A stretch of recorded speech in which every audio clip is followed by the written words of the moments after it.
स्वागत है आप सभी लोगों का मेरे चैनल एजू लर्निंग पर। तो प्यारे बच्चों, आज मैं आपको हमारी क्लास 11th की पॉलिटिकल साइंस की बुक है, उसका फर्स्ट चैप्टर है हमारी संविधान क्यों और कैसे, constitution why and how. Chapter first है भारत का संविधान की बुक है। चलिए तो स्टार्ट करते हैं। फर्स्ट टॉपिक आता है आपका संविधान कहते किसे हैं, इसका मतलब ये है क्या। तो बच्चों मैं आपको पहले एक एग्जांपल देके बताती हूँ ताकि आप कंफ्यूज ना हो। जैसे आप स्कूल में लंच बॉक्स लेके जाते हैं, अपनी 2 चुटियाँ फोल्ड करके जाते हैं, टाई बेल्ट पहन के जाते हैं, तो ये स्कूल के रूल्स हैं, है ना। तो ऐसे ही हमारे ये जो देश होता है इसको चलाने के भी रूल्स होते हैं।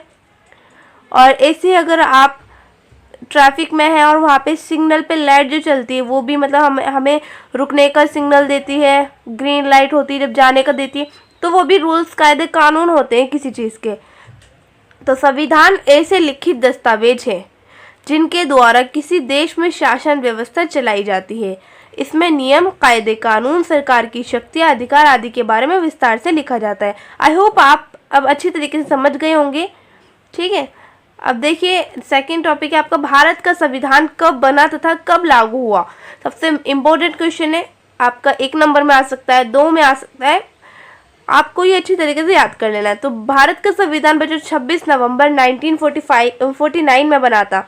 अब डेट में कंफ्यूज ना होना और ये नवंबर जनवरी में कंफ्यूज ना होना। तो देखिए संविधान लागू हुआ था जनवरी में, 26 जनवरी में, और बना था 26 नवंबर। और संविधान लागू हमारा 1950 में हुआ था। अब हमारा नेक्स्ट है भारतीय संविधान को बनाने में कितना समय लगा। तो बच्चों मैं आपको बिल्कुल टू द पॉइंट बताऊंगी। एग्जाम में आप टू द पॉइंट लिख देना, यहाँ घुमा फिरा कर मत लिखना। देखिए 2 साल 11 महीने 18 दिन और लगभग 64 लाख रुपए खर्च हुए। 64 लाख रुपए खर्च हुए थे बनाने में, ठीक है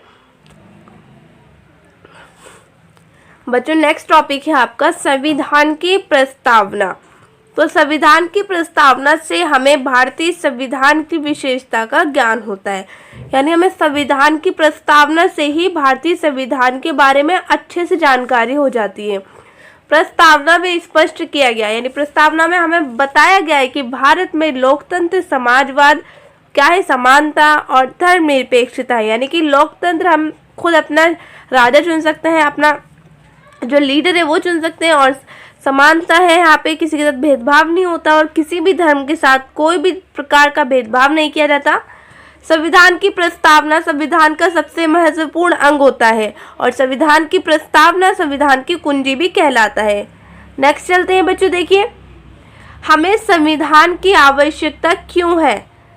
तो बच्चों ये तो यही बात हो गई कि हमें रूल्स की क्यों ज़रूरत होती है, या हमें अपने स्कूल्स में जाने के लिए अनुशासन की क्यों ज़रूरत होती है। तो बच्चों देखिए किसी देश में शासन व्यवस्था चलाने के लिए कुछ नियमों की आवश्यकता होती है। तो बात है भाई, कहीं भी जाएंगे वहाँ पे कोई ना कोई रूल्स रेगुलेशन तो होंगे बच्चे।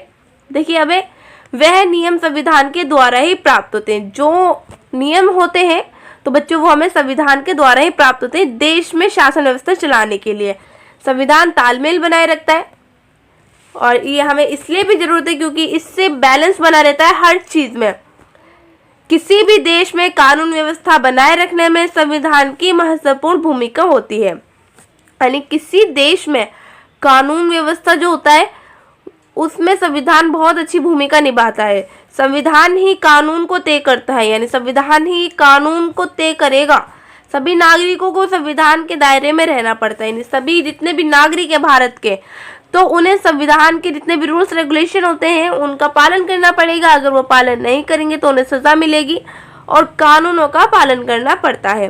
किसी देश के विकास में संविधान का महत्वपूर्ण योगदान, यानी किसी देश के डेवलपमेंट के लिए संविधान बहुत अच्छी भूमिका निभाता है। संविधान सरकार तथा सरकारी तंत्र को अपनी शक्तियों का दुरुपयोग करने से रोकता है। यानी जितने भी कोई अगर अपनी शक्तियों का दुरुपयोग कर रहा है तो ये संविधान जो ये रोकता है उन्हें। और संविधान सरकार तथा विभिन्न समूहों एवं संगठनों के बीच तालमेल बैलेंस बनाए रखता है और बैलेंस बनाने में बहुत अच्छी भूमिका भी निभाता है। आई होप बच्चों आपको समझ आया होगा ये टॉपिक। और मेरी आपकी बहुत बहुत बड़ी रिक्वेस्ट है कि आप अपने एग्ज़ाम के लिए प्लीज़ इन्हें प्रिपेयर कर लेना, क्योंकि ये मेरे एग्ज़ाम में भी आए थे। हर बार ये पूछे जाते हैं 4, 5, 6 इन नंबरों में पूछे जाते हैं ये। नेक्स्ट बच्चों, आपका अब जो टॉपिक है वो है संविधान सभा की पहली, दूसरी, तीसरी बैठक कब हुई और इसका बहिष्कार किसने किया। तो बच्चों, पहली बैठक हमारी 9 दिसंबर 1946 में हुई थी और डॉक्टर सच्चिदानंद सिन्हा अस्थाई अध्यक्ष थे इसमें। और दूसरी बैठक बच्चों हुई थी 11 दिसंबर 1946 में और डॉक्टर राजेंद्र प्रसाद स्थायी अध्यक्ष थे। और तीसरी बैठक हुई थी बच्चों 13 दिसंबर 1946 में। उद्देश्य प्रस्ताव नेहरू जी लाए थे और 22 जनवरी को 1947 में लाए थे। और अब बात आती है इसका बहिष्कार किसने किया। तो मुस्लिम लीग ने इसका बहिष्कार किया। क्यों किया? क्योंकि वो अलग देश की मांग कर रहे थे। अब नेक्स्ट चलते हैं। तो बच्चों, हमारा नेक्स्ट क्वेश्चन आता है, मुस्लिम लीग ने जब संविधान सभा को छोड़ दिया तब संविधान सभा में कितने सदस्य बचे थे। तो बच्चों, ये पूछ रहा है कि जब मुस्लिम लीग ने अलग देश की मांग की थी तो वो तो हट गया, तो उसने बहिष्कार कर दिया, तो अब उसके हटने के बाद कितने सदस्य बचे। तो टोटल सदस्य 299 थे और जिन्होंने संविधान सभा का निर्माण किया था। लेकिन 26 नवंबर 1949 को जिस दिन संविधान बना, बच्चों सभा नहीं बना है, उस दिन 284 सदस्य यानी कि 294 सदस्य उपस्थित थे और बाकी के एब्सेंट थे। तो इन सदस्यों ने संविधान सभा पर हस्ताक्षर किए थे। अब नेक्स्ट क्वेश्चन है, संविधान किसने बनाया। तो कुछ लोग बोलेंगे डॉक्टर राजेंद्र प्रसाद, डॉक्टर भीमराव अम्बेडकर, इन्हें तो बोल सकते हैं, लेकिन बच्चों हमारी संविधान सभा ने संविधान को बनाया था। जो नेक्स्ट टॉपिक आता है आपका, भारतीय संविधान की विशेषता। ठीक है, तो इसमें यहाँ का सबसे बड़ा लिखित संविधान है, तो पता ही है बच्चों आपको, और सबसे बड़ा सफल संविधान है। इट मीन्स बच्चों देखिए, जर्मनी, जापान, ये जो देश हो गए, इनमें संविधान बनता है तो इनमें सही तरीके से नहीं चल पाता, या तो संविधान दोबारा बनता है या कुछ चेंजिंग करे जाते हैं।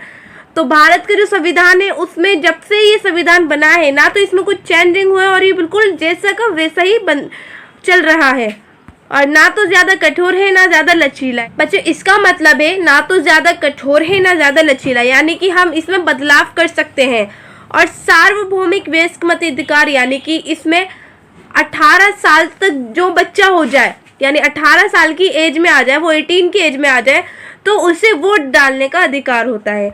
अलग अलग देशों से प्रावधान लिए गए हैं, तो आपको पता ही है कि अलग अलग देशों से प्रावधान लिए गए हैं। मौलिक अधिकार ये सब जो होते हैं तो वो हमारे अलग अलग देशों से लिए गए। अभी हम आपको डिटेल से पढ़ाएंगे कि किस देश से कौन सा प्रावधान लिया गया है। और संसदीय शासन व्यवस्था है, स्वतंत्र व निष्पक्ष चुनाव प्रणाली है, चुनाव कराते हैं बहुत अच्छे तरीके से, और लोकतांत्रिक शासन व्यवस्था है, यानी कि हम अपना राजा खुद चुन सकते हैं, लीडर खुद चुन सकते हैं अपना नेता, मौलिक अधिकार है, ये बहुत अच्छी बात है। और एकल नागरिकता है बच्चों, ये बहुत अच्छी बात है। इसका मतलब है कि हम जहाँ भी चले जाएं, भारत के कोने में चले जाएं, तो हमें एक ही नागरिकता दिखने को मिलेगी। और धर्मनिरपेक्षता है, यहाँ पे किसी भी धर्म को, मतलब किसी भी धर्म के साथ यहाँ पे भेदभाव नहीं किया जाता, सभी धर्मों को एक समान माना जाता है। आई होप बच्चों आपको ये अच्छे से समझ आई होगी, तो इसे अच्छे से प्रिपेयर कर लेना अपने एग्जाम के लिए। नेक्स्ट चलते हैं बच्चों, भारतीय संविधान को उधार का थैला क्यों कहा जाता है। बच्चों, ये जो क्वेश्चन है आपका बहुत ज़्यादा इंपॉर्टेंट है। तो देखिए, भारतीय संविधान को बनाते समय इसमें विभिन्न देशों से प्रावधान लिए गए हैं। तो ये वाला टॉपिक आ गया ना, मैंने अभी आपको पढ़ाया था, भारतीय संविधान की विशेषता में था कि अलग अलग देशों से प्रावधान लिए गए हैं। तो अब हम इससे डिटेल से पहचानेंगे कौन सा प्रावधान किस देश से लिया गया है। तो इसीलिए हम इसे उधार का थैला कहते हैं भारतीय संविधान को। इस देश में कौन से प्रावधान लिए गए हैं या किस देश से कौन से प्रावधान लिए गए हैं वो मैं आपको डिटेल से बताऊंगी, और ये आपको याद भी करना है। ठीक है, अमेरिका से लिया गया है बच्चों मौलिक अधिकार, और सोवियत संघ से लिया गया है मौलिक कर्तव्य, फ्रांस से लिया गया है स्वतंत्रता समानता का अधिकार और बंधुत्व लिया गया है, और ब्रिटेन से लिया गया बच्चों संसदीय प्रणाली, और आयरलैंड से लिया गया बच्चों राज्य के नीति निर्देशक तत्व, और दक्षिण अफ्रीका से बच्चों लिया गया है संविधान में संशोधन प्रक्रिया, और ऑस्ट्रेलिया से लिया गया है समवर्ती सूची। और ये जो भी जितने भी मैंने आपको संविधान बताए हैं तो ये इन देशों से प्रावधान लिए गए हैं। ठीक है, ये प्रावधान लिए गए हैं। अब संविधान सभा में नेक्स्ट टॉपिक है बच्चों, संविधान सभा में उद्देश्य प्रस्ताव किसने प्रस्तुत किया। तो बच्चों वो नेहरू जी ने करा था। Now you have to subscribe my channel. If you like my video, so please press the bell icon and share this video your friends also. अगर आपको वीडियो अच्छी लगी हो तो प्लीज कमेंट कर देना, लाइक कर देना एंड शेयर कर देना अपने फ्रेंड्स को भी, ताकि उन्हें भी बेनिफिट्स हो। और प्लीज एक छोटी सी बात है, चैनल को सब्सक्राइब करके जाना। चले मिलते हैं नेक्स्ट वीडियो में, तब तक के लिए जय हिंद, जय भारत।